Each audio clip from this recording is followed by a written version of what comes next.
I'm Rob Havard, and this is Call to the Land. Today, I've got a guest that I've known for a long time, Graham Harvey. He's a journalist, an author, and in particular, I've bumped into you, Graham, with regard to the Archers, because you were the agricultural editor for the Archers for a long time. And also the script writer. And the script writer as well. Yeah. Wow. And just in terms of the books that you've written, and have always sort of stayed with me, and right from The Killing of the Countryside initially, and then you've two other books as well. Well, I suppose The Killing of the Countryside, to say, just talking about that transition from post-war Britain, post-war agriculture to now, and how that changed things. And then also like Grass-Fed Nation, I love the fact of talking about how our nutrition and the food we eat is actually just as important as anything else, the quality of that food and where it comes from and from the soil. And then Carbon Fields really talking about how we can change how we farm without losing too much and actually gaining a lot.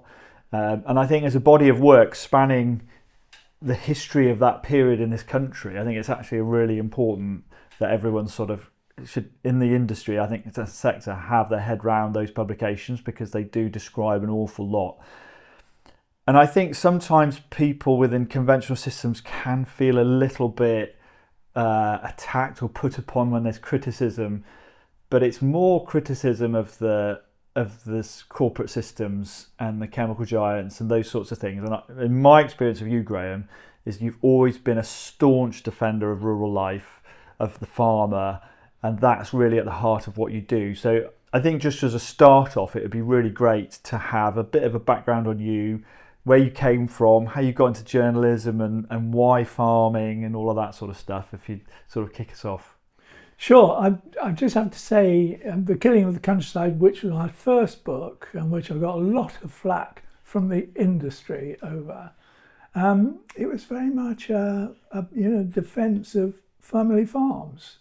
Yeah. And I saw it under attack. I worked on Farmers Weekly when the Green Revolution was happening. And basically what I was seeing was the corporatization of agriculture, and essentially the taking over of agriculture by the chemical industry, the fertilizer industry. And, my education in agriculture to that point had been around the mixed farming system, which I saw as essentially a sustainable system. You can maintain fertility over decades without any loss. And if farmers were rewarded for doing the job of maintaining fertility, and somehow, the tragedy, I think, was in the Green Revolution, we farming abrogated that responsibility for fertility to the fertilizer companies, and basically, lost their role as the wealth creators of the countryside, and sort of handed it over to someone else, which I do think was a tragedy. Yeah, we lost a lot with that, didn't we? And I think, it's interesting thinking about farms that I know of where their organic matter over the years of very intensive arable just plummeted to the point where they just, even on what would be considered grade 2 to 3 land that you ought to be able to grow good arable crops on, and they weren't making a profit because the inputs, the plants in the ground were almost needing everything, and the soil wasn't really giving them much. And actually seeing some of those farms turn their systems around, and they're still conventional, but focusing on organic matter, on soil carbon, on that innate fertility within the soil to produce things, and actually reducing their inputs in the process and the chemicals that are going on our land and on our food. Absolutely, and putting that carbon back into the ground is what you're all about, Rob, but it's actually, I think, the secret of farmers taking back ownership of their land and the wealth creation from the countryside, and being properly rewarded for that in a way they're not under the present system. Yeah. And do you think there are ways we can do that? Do you think that should be farmer-led, or? Well, it could be. I mean, I'd like to see it consumer-led, but we maybe talk about that later. Yeah. But you go back to your first question, how do I get into it? I had no connection with farming at all, except I had a grandfather who I suspect had been the son of a farm labourer, and he was one of that generation that left the land in the early part of the 20th century, went to work in the city, had a job in London in Whiteley's department store. Almost immediately he was called up, and he joined the Middlesex Regiment, spent 3 years in Flanders and France and so on. Was invalided back twice. So I knew him as he never worked after he came back. He'd been gassed, and he had a lump of shrapnel in his head, and he was fascinated with America, and he was fascinated by the Oklahoma land rush, which happened. I don't know when that happened. Was it late 19th century? But basically, government land was divided up, and you could join this race to go and stake your claim. And I think he thought, if I'd emigrated to America, I was fighting over this few yards of Flanders mud. If I'd gone to America, I could have been a farmer, which I think he wanted to be. Right. So I think some of that must have come onto me. Yeah. But also, we grew up in my grandparents'. We lived out my early life in my grandparents' council house in Reading. Right. And my dad was away in the RAF. My grandfather was quite a stern. He had a lot of challenges in his life. And my grandmother's escape was to go out in the countryside with my mum. So I spent hours walking the countryside. Years later, I went to a boys' grammar school in Reading and hated it, and left as soon as I could. And so you know the countryside quite well around there? Reading, Thames Valley. Yeah. Well, I was at university in Reading. Oh, were you? So right, I know that. Reasonably well. I used to try and get out and about, and Chiltern's not far away as well, and. Yeah. Well, I do. Do you remember the National Institute for Research in Dairying at Shinfield? I don't think I came across that. No. You know Shinfield, presumably. Yes. Yeah. The university had a farm there, didn't they? They probably still have. Yes. Well, adjoining that was this Dairy Research Institute, which was set up sometime in the 1900s, and it was just that, a research centre for dairy farming. Yeah. And I got a job there as a lab assistant. Wow. Which I suppose turned me a bit towards farming. And then I got some A-levels at evening classes. Right. I decided I wanted to go to university, didn't know what to do. So I thought, farming, that's a nice outdoor thing to do. Yeah. And all my mates said I was mad, and I'd go there, I wouldn't understand. They'd all be farmers, sons and daughters. I wouldn't understand a word of it. And they were right. Yeah. But I was fascinated by it from the start. And, fantastic. So I had 5 years at university. I stayed on. It was a Welsh university. Yeah. Grassland, North Wales, Bangor, and grassland was the big productive power of farming. And I saw some wonderful grassland. And on Saturday mornings we used to have farm class. All other students were sleeping off their hangovers. We'd get in a coach and drive up to some farm halfway up the Snowdonia or something, and just walk around these amazing grasslands. Yeah. So that, I think, left me with a sense of the power of farming, from nature's power in farming, which is captured amazingly under grassland. It's this great photo cell, which is photosynthesizing and turning energy into matter and feeding the soil. All that seemed utterly amazing to me. That is crazy, isn't it? You're taking the sun's energy, which is light energy, and turning it into matter. Just when you put it like that, it sort of dawns on you that there's a kind of a miraculous thing happening here that then ends up feeding us. And just driving here today, it's everything is looking so verdant and abundant. The spring colours are everywhere, and you just think we live in a society which doesn't value nature, and because if we just grew a bit more vegetation on this planet, Rob, as we'd probably be at net zero very quickly. That's all it takes. Yeah. So everyone thinks of what's the technology that will solve the problems. Yeah, and actually it's time in nature, and like, and I'm as bad as anyone, but we're all staring into these phones, these little black mirrors that aren't really reflecting anything positive to us. And hopefully this podcast is a little ray of sunshine within that. But yeah, it's like actually time in nature seems to do people so much good, and certainly whenever we have people on the farm, it's like they almost see them light up. They kind of walk a little bit taller. There's a bit more spring in their step, and it's a good thing. Yeah. So anyway, just to finish the story, I did a couple of years postgraduate research at Bangor on grassland. And I suppose, we had a college farm just outside Bangor, and they had land right up to sort of enclosed mountain, which is called the Freeth, right up to the open mountain. So I had grass plots all the way up. Yeah. And measuring various things about it. I also got a sense of the social history of grassland. And one of the books you didn't mention was my second book, which I loved, but it was kind of the social history of grassland. Right. It was called The Forgiveness of Nature, which is not a great title looking back. But in those, I was very taken when I was working on these grass plots, in, I call it Snowdonia. It's a Rurry, of course, now. Yeah. But if you go back to medieval times and earlier, it was the young women of the village that would take the village cattle up to the mountain grazing, and they would stay there for 3 months through the summer. Just the young women and girls, the unmarried women and girls, and they would live in community in these temporary structures and milk the cows, make butter, and that would get sent back to the village. And that was a culture throughout Western Europe. Well, that sounds very much like the Alpine exactly that culture, yeah. And it happened in the whole of Western Britain too.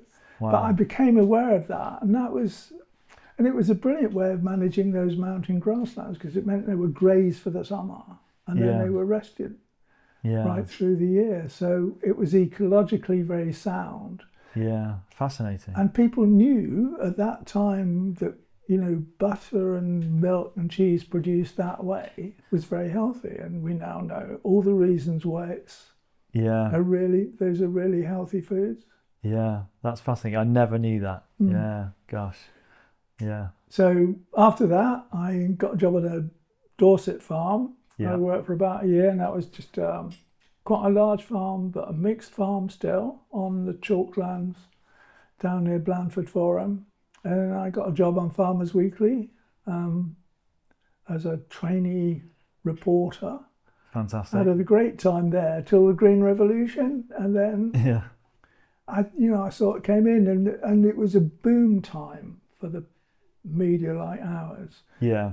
Farmers Weekly, when the fertilizer companies started really, and then when the pesticide industry grew, there was multi-million pounds being spent on advertising. Yeah. And really fat issues, and it was always spending by the fertilizer companies and advertorials. Although, to be fair to Farmers Weekly, at that time they would not sell advertising against editorial. Oh, really? But they would, not directly, but they would of course want stories about high input farming. So, there'd be a big row. For example, if we were doing a feature article on nitrate fertilizer and how it improves grassland, there would be a huge row if the advertising guys sold an ICI advert and put it opposite, because that was so clearly we thought corrupt at the time.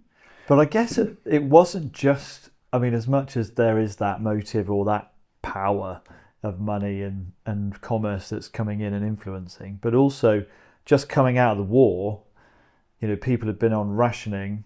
We were aware we weren't as self-sufficient as we could be, so there was this feeling and awareness of we need to produce more food, and that seemed to be that's what you sort of read about, but Did you feel that at the time as well, or? Well, all I saw was we were giving up this amazing system.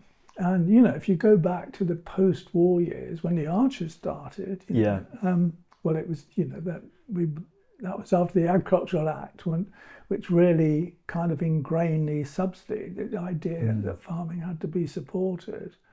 But you look at farming between the wars, and that was always said to be a catastrophe for farming, but I don't think it was, because huge numbers of farmers, really small, somehow survived with virtually no state aid by using nothing except what nature provided, and they stayed in business. And some of them, when the war came, they expanded their production amazingly.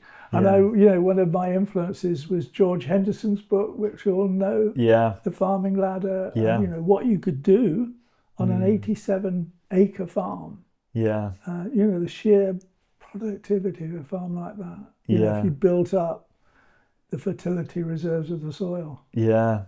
No, amazing. No, good. So I don't know. I take what you say. There was a sense, but I think the politicians were generally pretty stupid about that. They've been so lobbied by the fertilizer industry during the war. Yeah. But, ICI, for example, its head of one of its senior people was, in the Ministry of Agriculture, this revolving door thing. And, drove the policy making. And they just convinced the politicians that, nitrate fertilizer would unlock this great. Well, it's a similar sort of mentality to now, isn't it? Where technology is the answer to everything, rather than maybe just sorting all our crap out in how we do things first. And I guess there's also an element of, tell me if this is wrong, but those chemical companies, because everything was so, I want to say science-based, rather than farming as a craft or an art form that you sort of mastered, it became very much more sort of test tube science. And I guess with the funding for the research, that started to dominate the scientific ideas around what was being done and why. And that must have also had an influence, I guess, on policy. I guess it did, but it was a partial science, of course. It's like, you get the best science that the chemical industry will pay for. Because what it didn't look at, of course, was the biology of soils. And, what was happening below ground was just a slow burning tragedy, really. So everyone was measuring, the vegetation. And, ICI in their adverts, they said, you can put on up to 400 units of nitrate fertilizer and get more vegetation, but that has very little to do with the profit you get. No. What matters is how much meat and milk you can sell. And that wasn't related to the vegetation you grow in your pasture. No, and I suppose and an acid salt as well, kind of dissolving all your organic matter. Yes. And then making you more reliant on the product as well. I mean, it's interesting. We just had someone in, market gardener from Suffolk, organic market gardener, and he was just talking in the kitchen about how excited he is about the potential now with the scientific basis towards the biology of the soil. And so he's really thinking about, and I've said this for a while, that if we'd have had, we've had 60, 70 years of scientific research into agriculture that's based almost purely on the chemistry. And imagine if we'd had 70 years of that scientific research on the biology, where we might be now. And I think that's a really positive thought, though, isn't it? Because it's like, where can we go? And if we're going to have wars in Iran or whatever, and these things are hard to come by, there's stuff we can do and perfect and improve yields and whatever. That there's still a huge amount we haven't even found out yet.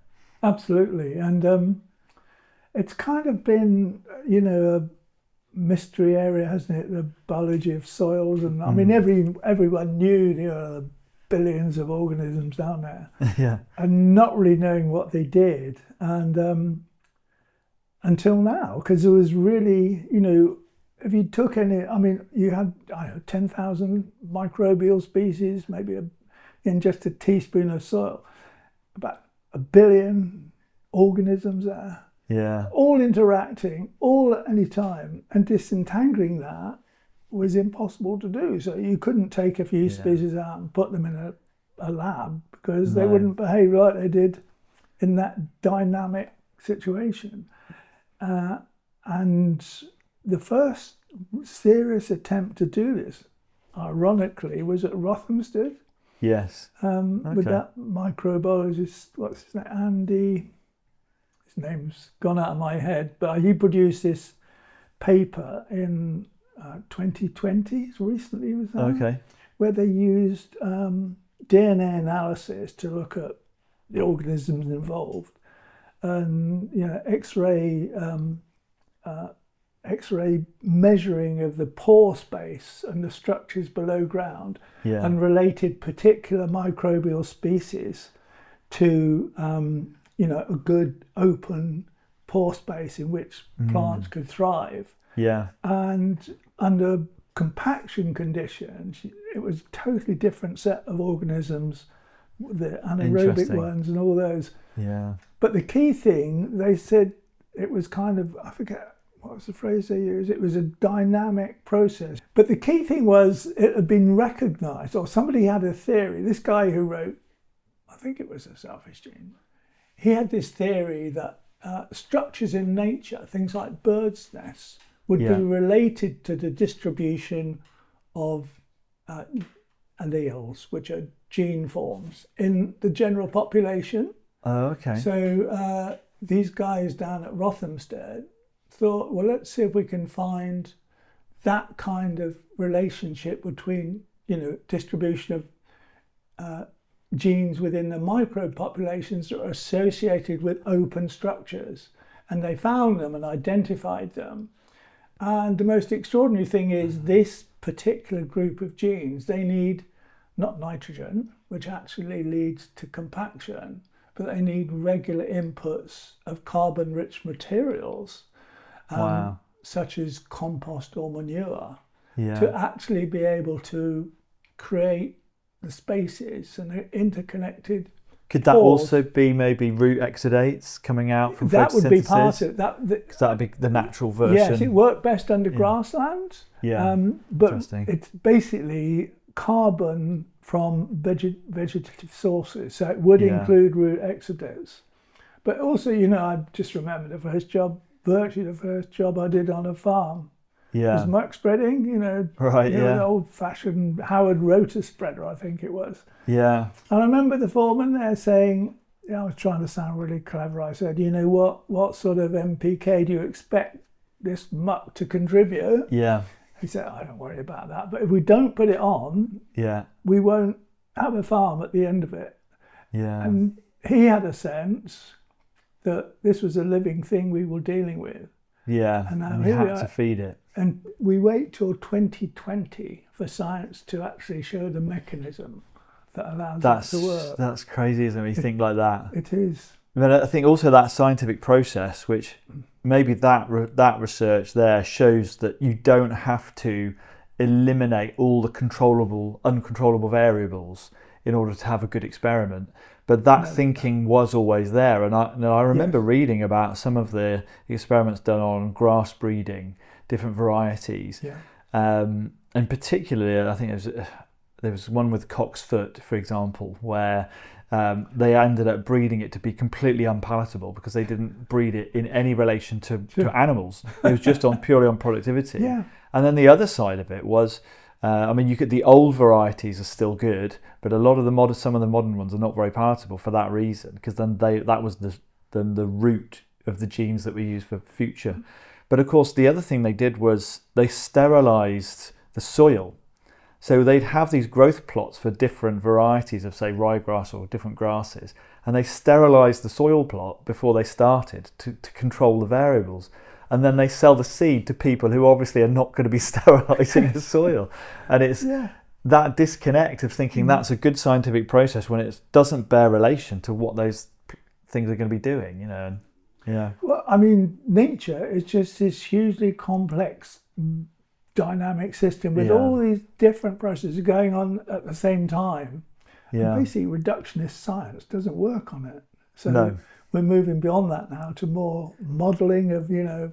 Yeah. But it's kind of like, you know, activities and sort of like the weather, you know, forecasting it is just so difficult because basically there's so much going on. Yeah. But I also, it just appeals to me, the whole idea that, you know, those things going on with microbes below ground are actually determining our health and our civilization. Yeah. It's just an extraordinary thought, I think. Those links together. Yeah. And you touched on that in the Grass-Fed Nation a lot. You talked about the nutrition, didn't you? And could you just talk a little bit about that? Yeah, you missed out a book. I missed a few. Yeah, sorry. I've read 3 of your books, but I wrote one called "We Want Real Food," which was because I thought the killing of the countryside had all been about, you know, nature really, and we were wrecking nature for no purpose. Yeah. And somebody said, well, why don't you think about the impact on food? So I wrote a book about that, and I thought it was going to be a huge success. And it was serialised in the Telegraph, and then the Daily Mail bought the second serial rights. So it was Tuesday, Wednesday and Thursday in the Daily Mail, 3 pages each day. Wow. And I thought this book's going to fly, and it didn't. It was just Yeah. really disappointing. Yeah. But that was going into the whole business of soil and, you know, the impact of, you know, microbes on soil and how they influence the quality of the plants you grew. Yeah. And through that, the health of food. And I mean, the key thing was that the way the farming was done determined the health of that food. Yeah. You know, the health. You were just ahead of the time. I like to think that. I like to think you were too early. Yeah, that's it. No, you were, and you've been proved right, I think, over time on all of that. It's not what I know. I've always been inspired by farmers, quite honestly. So most of this, a few scientists, but most of this comes from farmers I've known over the years who have, you know, had a clear vision of what they wanted to do with the land and what they didn't want to do, and it was around those old truths, really. You know, the sense of handing your land on better than you found it, and all those kind of things. It was, you know, I don't want to get sort of sentimental about it, but there was kind of a vocation about farming at one time. Yeah. You know, you were one of the essential services, really. Yeah. Well, I think it is sentimental, and you know, if I just think about the farm here, and like when we go out to lay a hedge here, I can see the pleach cut that my great grandfather made, and the one that my grandfather made, and then the stuff that my father and that I've done before, and you can see all that in a hedge. Yeah. And so when we just change it into agribusiness and say, oh, it's agribusiness now, it's not agriculture. But that culture part is actually a really important, you know, building block of that resilience that helps us get through wars and you know and you know, shortages of supplies and hardship, hard winters, or whatever it is. It's that sort of thing that a corporate workforce faced with this stuff, the health and safety, you know, legion might come out and stop a lot of what just happens because it has to. And because it always has, and it's always continued. And I think the sense of place and the sense of belonging and the meaning of what you're doing and what your forebears have done feeds into all of that motivation. And I think you know, science doesn't like that. No. Or, you know, in terms of a policy document, you don't see that stuff in a agricultural policy document now. But it's the contribution it makes is significant, I think. It is. Yeah. I mean, it isn't. I wouldn't say it's science doesn't like it. The kind of politics we have doesn't like it. Yeah. I mean, science generally should be open to question everything, shouldn't it? Yeah. And not driven for particular goals. I mean, you know, we have all this science now going into GM and modifying organisms in different ways. Yeah. And there's no popular demand for that, but it's just No. being driven by corporate capitalism, isn't it? I mean, that's... Extraction, essentially, isn't Yes, it? Of extraction of energy from people and Yeah. money and their and wealth. Yeah. So I'll talk about the archers. Okay. Yeah. Well, when the Green Revolution happened, I mean, I loved my job at Farmers Weekly, but I thought I can't go on doing this because I only wanted stories on, arable inputs, really. Yeah. And or if it was going to be, we were in the EU then, so they wanted big stories about dairy farmers getting big EU grants to kind of put up these cow palaces and getting all this agricultural development money to do it. I just didn't want to do that. I just like sitting in farmhouse kitchens and telling stories and putting them in the paper. And hopefully they'd be pleased and not angry about it. And they were most of the time.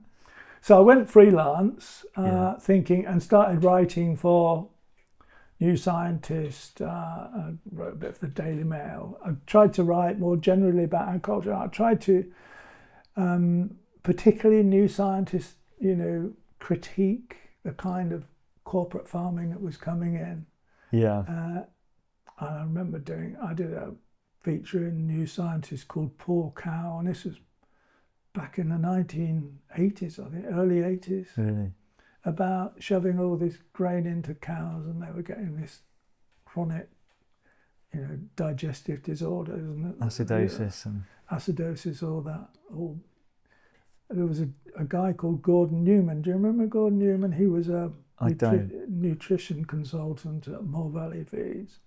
But he used to talk about Boxing Day disease. The way you feel at Boxing Day is the way we make our cows feel all the time on these high energy diets. Yeah. So, and that got me into a lot of trouble. Even though it was a New Scientist. I was writing at the time for various farming papers, and they all said, "Well, you go on writing these in that paper. We don't want you in our paper." So interesting. It's starting to look a bit. So I thought I'd have a go at writing for the Archers, which I'd started listening to as a student. So how does that happen? Have you made an approach, or have you? Yeah. I thought I found out who the editor was. Yeah. The editor's the boss on the Archers. It was a guy called William Smethurst. And I just wrote some episodes. In fact, I was going to write a week's episodes, but it's quite like hard work. So I did Monday to Wednesday, and I just made up some storylines with the characters I knew. Yeah. And sent them in. And about months later, I got a phone call saying, did I want to meet? And so I met him, and he offered me a week's trial. Wow. So I did a week's episodes, and he said, Graham, they were awful. He said, it took me 3 days to make them fit to broadcast, and I just don't have the time to put in on that. He said, I'll give you another go then. Wow. So I had another week's episode, and he said, well, Graham, if anything, they were worse than your first lot. However, in all your scenes, there were 30 scenes. There was one scene I liked, and the storyline said that there was a new character being introduced, a character called Elizabeth Archer, who's still in there, played by the same actor. Right. This was in 1984, and she'd been played by a child actor. But we hadn't heard her for a few years. She was going to be reintroduced as a teenager, and I had to write the first scene of her meeting one of her favourite characters, Nigel Pargeter, and sort of making out between the two of them. And that was my Friday final scene. And William said, because of that scene, I'll keep you on. He said, I've photocopied your scene, sent to all the other writers. This is how I want this new character written. So oh gosh! I stayed there for 33 years on annual freelance contract. So I'd never know till about October if I was on for next year. Wow! But it did give me stability, It gave me so I could go on writing the farming books. And I think it's really good to hear. I think for people as well, like the fact of, because you do hear a little bit of people assume that everything was easier in the past, that you didn't have to fight for things or put yourself forward, it kind of fell to you, And then here you're talking about, short-term contracts, having to send off speculative scripts, and like just put yourself out there in order to make things happen. And I think that's how the media works now. It's all like that. To get into all of it, you've got to do a lot of free stuff. You've got to be in the right place doing stuff. Whether it's and certainly it's probably got harder. But no, interesting. Anyway, worked for me. Yeah, absolutely. So they took you on. They took me on. 33 years. So first 12 years I was just a script writer. I always put a lot of farming in my scenes. Yeah. Which is one of the reasons I think I stayed there, because they were at the time getting a lot of flack. There's no farming in the Archers now. Yeah. So I kind of put it right in a way. I had lots of scenes that had milking parlour and in the harvest field and all that sort of thing. So that kind of worked. And then the agricultural editor, who was a guy called Anthony Parkin, he decided to retire. So because my background was in farming, I took that job. So I still continued script writing, but it meant I did more storylining, and I got a chance to invent stories and take issues from agriculture and dramatise them through these characters. And that's how we met. It is, isn't it? Remind me, how did that? So you contacted, I think it had come through maybe Pasture for Life, but you were basically looking at a storyline into one of the family members, I can't remember who it was now, trialling some mob grazing. Oh, wow. And then you came to see me at Croom, and we walked around. I remember going to Croom, because I've written about it. Yeah. Yes. Yeah. So well, we did, and that character was it was Adam Macy. Right. Adam Travis Macy. Adam Macy. Yeah. And he put in his herbal lays, and I had this idea. We had a young character from the Archer family, Pip Archer. Yeah. And she was having this kind of romance with Toby Fairbrother. And so I had this image of these fields of waving herbal lays, all this blue chicory and red clover and all it looking beautiful. And Pip had some of her cattle grazing this land. So I thought their romance would blossom as they rode their quad bikes around these pastures. I really thought I wanted to link that vision of these flower-filled pastures, all the buzzing bees, with romance. I'm not sure it worked, but I had that in my head. Yeah, no, fantastic. Yeah, well, I think it was great to have, and that time as well, bringing in the sort of more organic, regenerative farming. Again, it's quite early, before regenerative had got as mainstream maybe as it has now as well. So you're bringing those storylines in. Yeah, I think it was. Yeah. I don't know what's happened to those pastures. I really don't, but yeah. Certainly got mob grazing in there. Yeah, fantastic.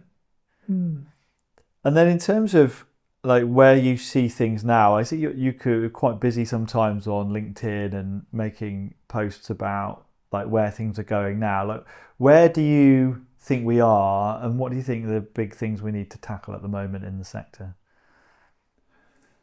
Well, I think the big thing to tackle is getting nitrogen out of agriculture. And it's just interesting today, as I drove up, I was hearing on the news about, the head of Yara, Svein Holsether, isn't it? Right. Who said, I can't remember the numbers, but he said, the loss of fertilizer resulting from this Strait of Hormuz blockage is going to cost, I think it was 1 billion meals a day. He translated the reduction in fertilizer into supply meals. Into world meals, and I just thought, Yeah. That reminds me of the so-called Green Revolution. I've read a lot about the Green Revolution, which was the basis of the myth that I think it's a myth, that without nitrate fertilizers, something like a third of the world's population wouldn't be alive today. Yeah. And that's parroted out a lot. You hear that? It is. And you think that's... Well, I read a book about 3 years ago, a fantastic book called The Agricultural Dilemma, How Not to Feed the World. Okay. And it was by an American professor of anthropology. And he'd actually spent most of his life living in farming communities all around the world. And he's American, as you'd guess. But in his book, he goes into the whole history of the Green Revolution. Yeah. And the hype that went into the Green Revolution was actually the American devisers of it. They had these short straw varieties that sometimes were known as miracle seeds, these wheat varieties.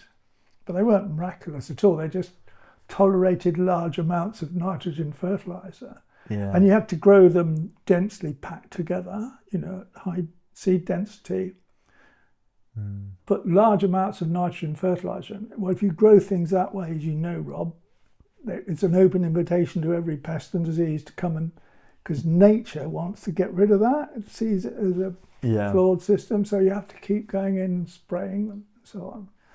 But he makes the point, he goes into the whole sort of underpinning of this Green Revolution, which was the work with rice in India, and as a result of the Americans claimed that 1 billion people in India who would have died were saved by these short species of rice.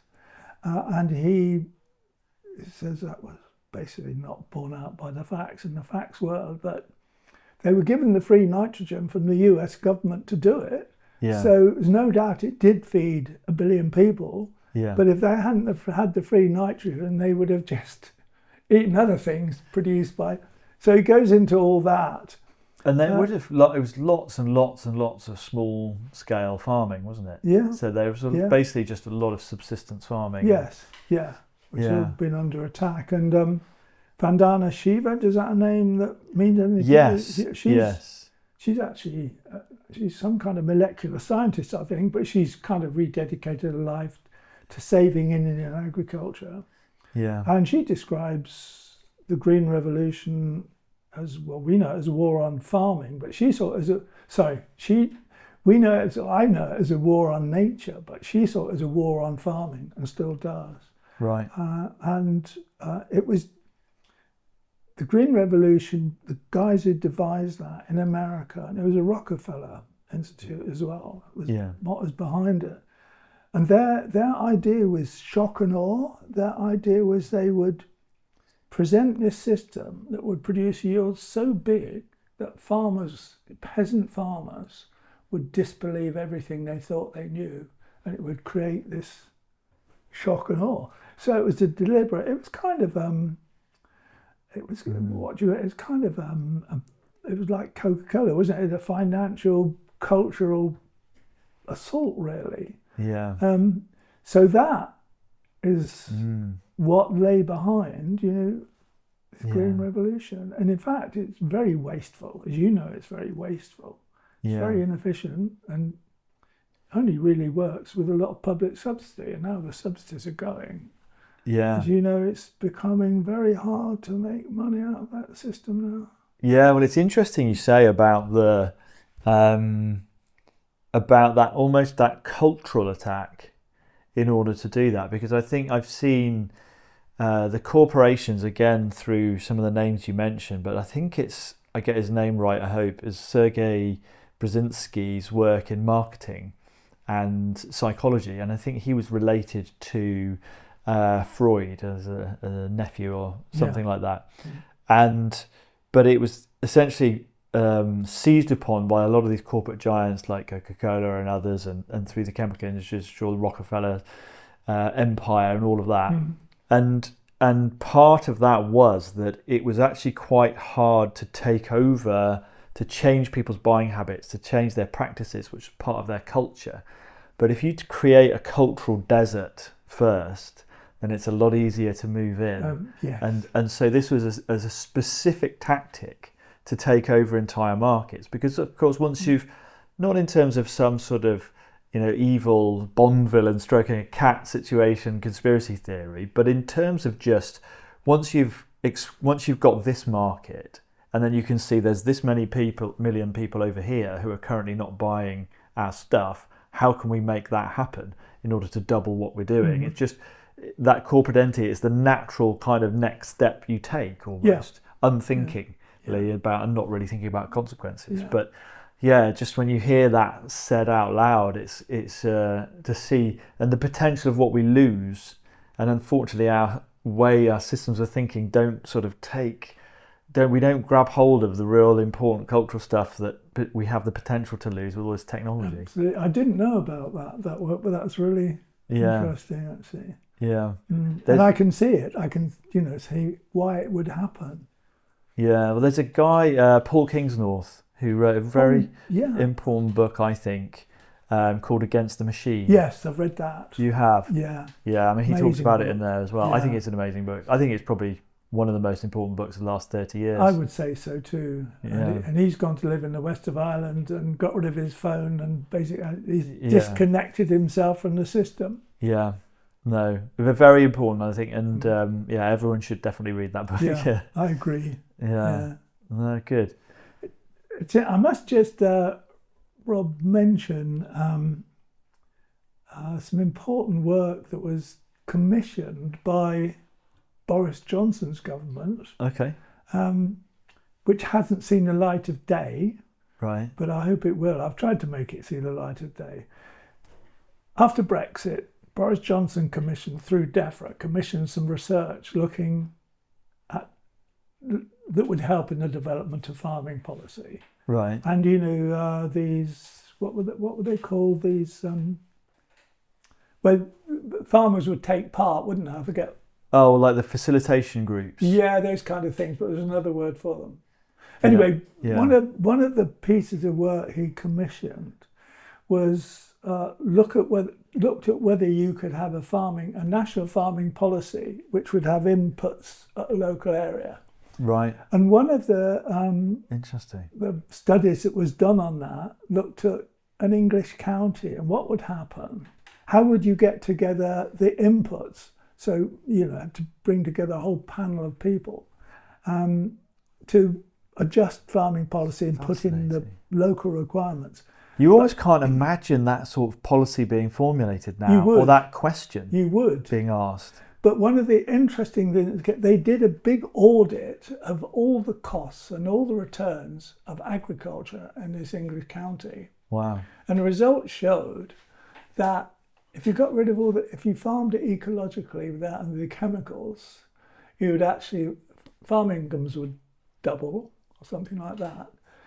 You'd obviously get wildlife biodiversity coming back at an unprecedented scale.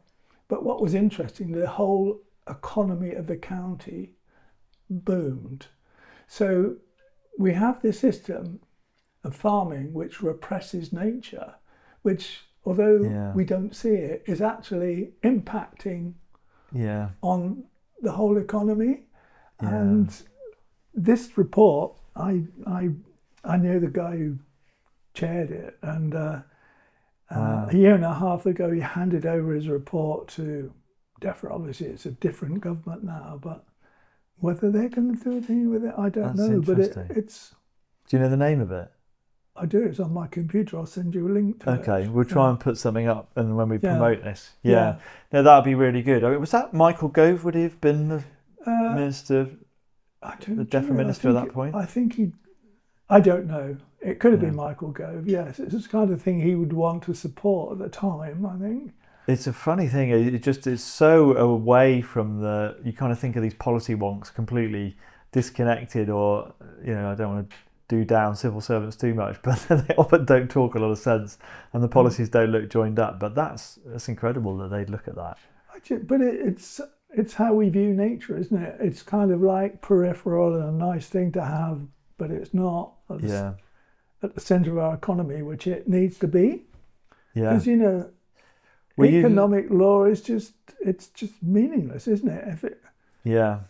The laws of economics are just, it's not a science, it's kind of an invention, isn't it? It's a very odd thing, especially, and it works sometimes, and I think we were just saying, actually, there's a friend of mine who farms in Scotland, and he's just looking at, I think, looking at the calories of beef he produces on the farm, and looking at that in terms of kilojoules. And I think he's just about producing, I hope I get this right, he'll certainly tell me if I'm wrong, but I think he just about produces more kilojoules of energy than he uses in terms of fuel and stuff you have to buy in terms of electricity, like stuff that has to be generated other than stuff that comes for free from the sun. Yeah. If you look at an intensive beef system and look at the amount of beef that's produced, it actually uses about 5 times as much energy to produce a fifth of that amount as an output.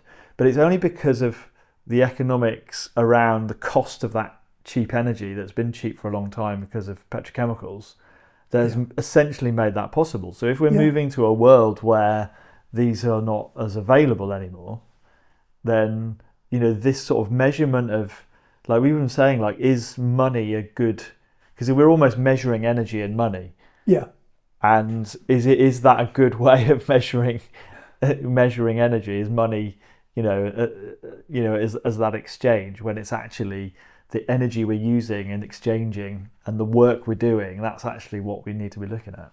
But the money is what's imposed as a measure, isn't it, by the politicians and the economic theory. So we're made to think in money terms rather than... Which is abstract from every system that it operates in. What's money got to do with anything about human need? Yeah. No, and it's that idea, isn't it, that, you know, an acre of the Amazon rainforest has this value. In economic theory, it's almost an insanity, isn't it, to think, well, it's actually worth more if we just cut it down. Yeah. But when you think of it like that, you can see the absurdity in it. Yes. But those kind of things are going on here, aren't they, in our own country? That same thinking. Yeah, that's absolutely what we get rid of in the name of efficiency. Yeah. When all these generators of real wealth are there for the having, but and then, I mean, it's something that's said sometimes about these intensive systems as well, that they are this green revolution. It's about producing food, but then in terms of yield, like the real efficiency that we've had, because we grow such large field scale crops and over huge areas now, you can drive, and at certain times of the year you drive across the countryside, and just with you talking about the fact that they're not producing much, but they just look dead. They're not alive and doing things for quite large portions of time, essentially, and they're not producing energy. They don't look abundant, and actually the yield from them, 3 to 4 tons of feed wheat an acre, is not comparable to what you could get from a really diverse farm system, essentially.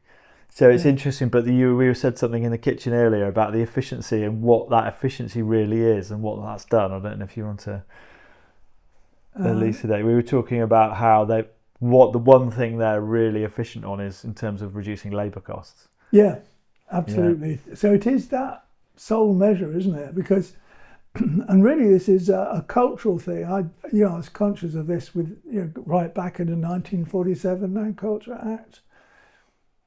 It was the idea, it was the economic theory back then, and this is what the governments were being advised, that somehow having a lot of people on the land was backward, inefficient. Yeah. And you needed to get people off the land.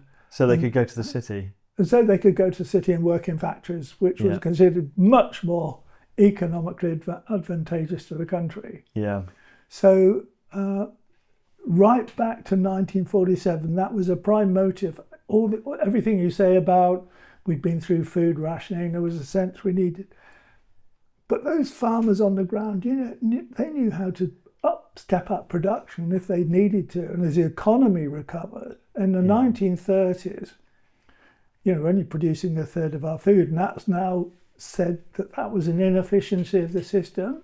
Yeah. And I disagree with that. It's because we were having all these imports from the empire and other parts of the world, American cheese and all that stuff.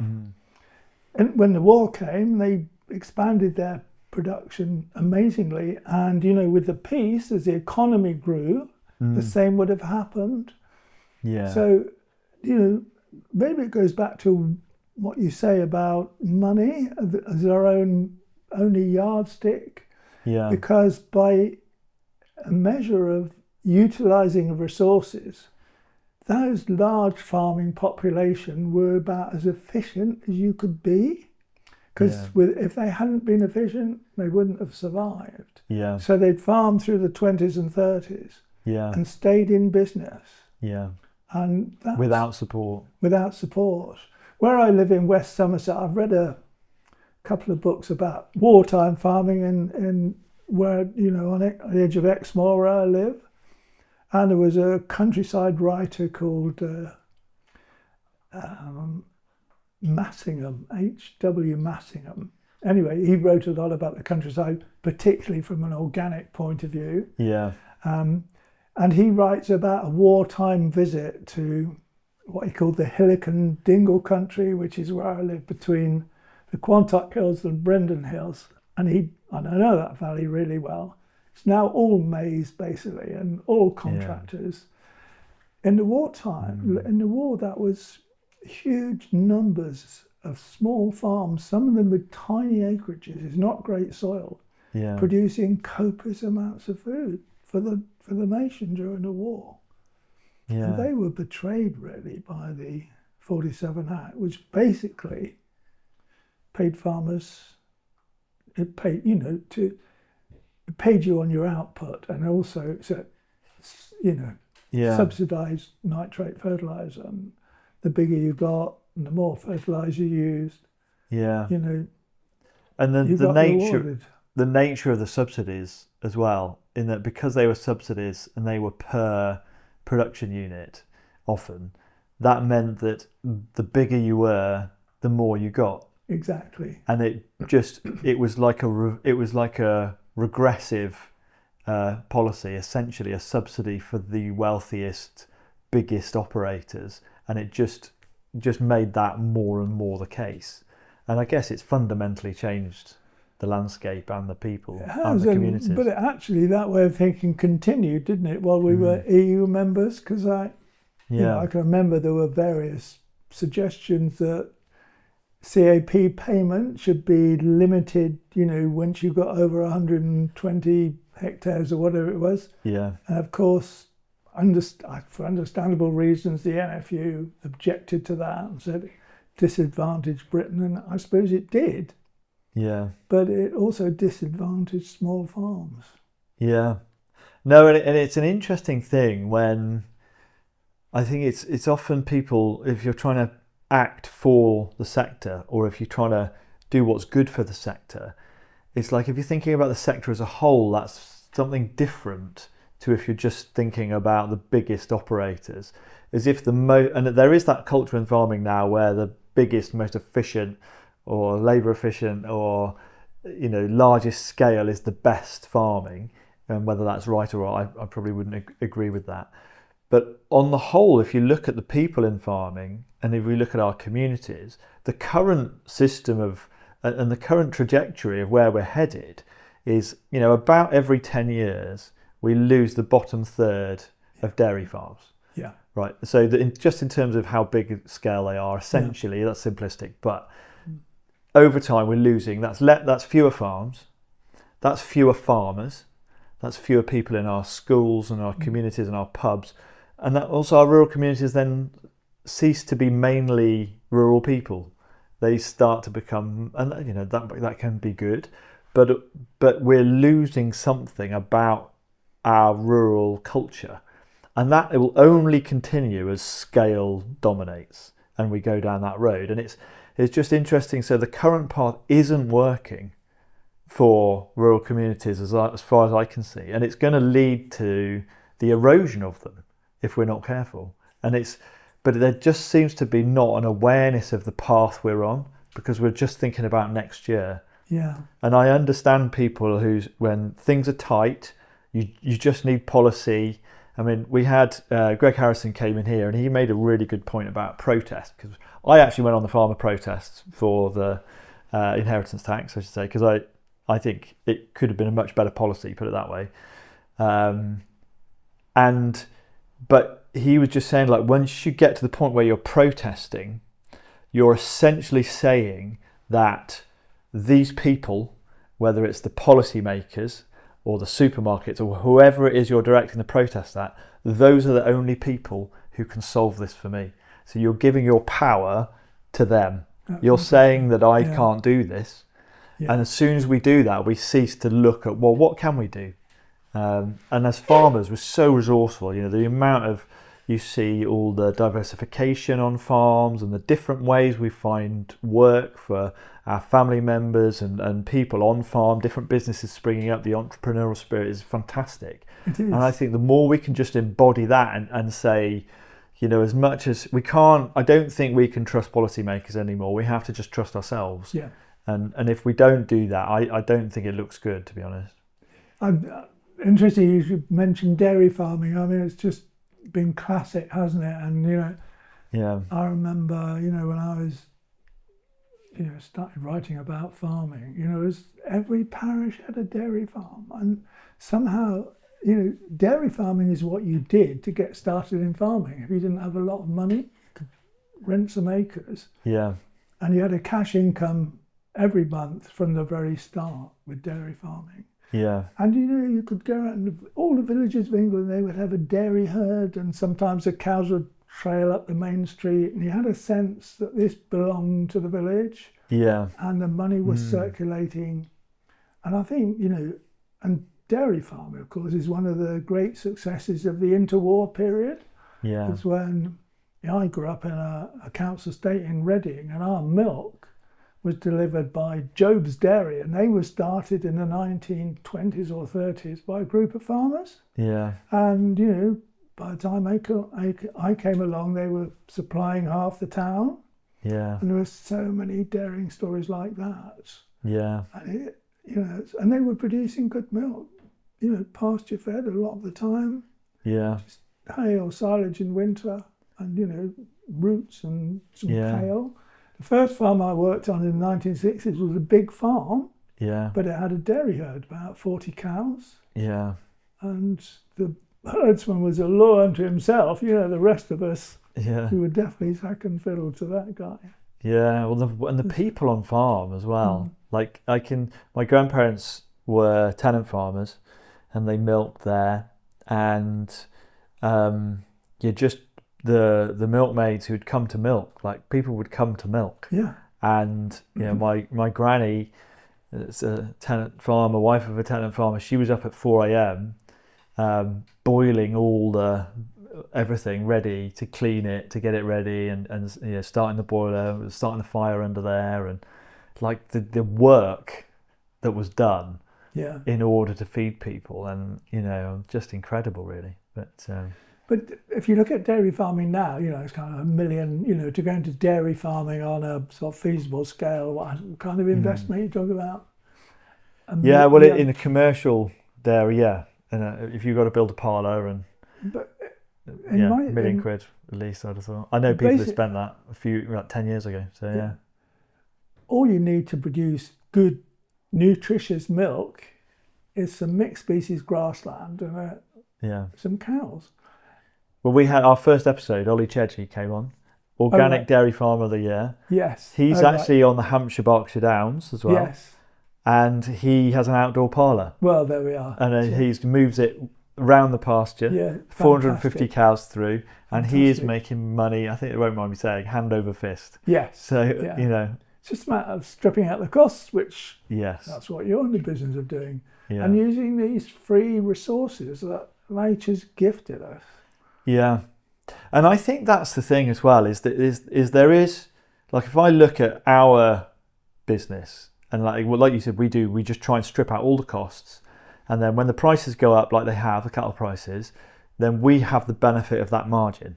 Yeah. And it's a really simple business idea, is essentially that those input costs, you don't have control over what prices, because it's commodity level, so whatever's happening in the world like at the moment has effect on that price. But if you keep that low, so you're not using those commodity costs, then you have some margin to move ahead with. And it's if the government or if policy wants us to produce food at all costs, and that seems to be with all the costs, then they have to support it. and they have to support that mode of production. They used to do that through production subsidies. But when they don't do that, and then you're at the mercy of these fluctuations in market, in weather, in everything else, then I think that compact between the state and the rural community and the farm is no longer there, really, that social contract, because they're not holding their end of the bargain.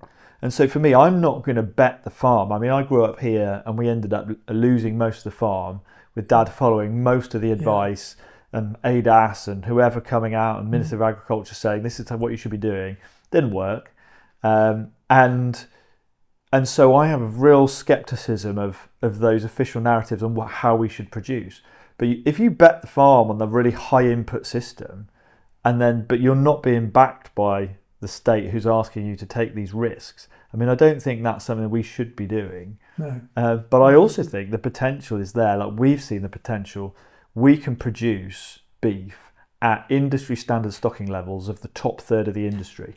So if we can get that stocking rate and that production level with no inputs, we've got a situation where we've got a really good environmental story to tell. True story. So there's never been more important that we can do that in agriculture, I think. Absolutely vital. So we can do that. We can actually make more money, and we can produce the same amount of food. And you've got a good food story, because that pasture-fed beef will be really high value product and make people healthier. No, and the other thing is that we don't have these sort of IV lines in us, sort of bleeding our money out eventually to somewhere else in America. So all the money that comes into the farmers who are making that margin locally, if you're not spending it, you're not sending your money to corporations, then that probably gets spent in the local area. And then we're keeping our pounds in Britain, sort of thing. Brilliant. Bring it on. Yeah. Let's have the real green revolution. Yeah, absolutely. Good. Graham, we usually ask towards the end of this is a new thing, I should say, but this is something we want to ask at the end of our podcasts. And that is two things. First of all, what advice would you give to somebody who wants to get into the sector now, a young person coming in? What advice would you give, your experience and knowledge of the past? I suppose it's advice that goes back to my student days. If you've got limited money, which most of us have, put it into things that will turn over and generate reward, and not into concrete. Right.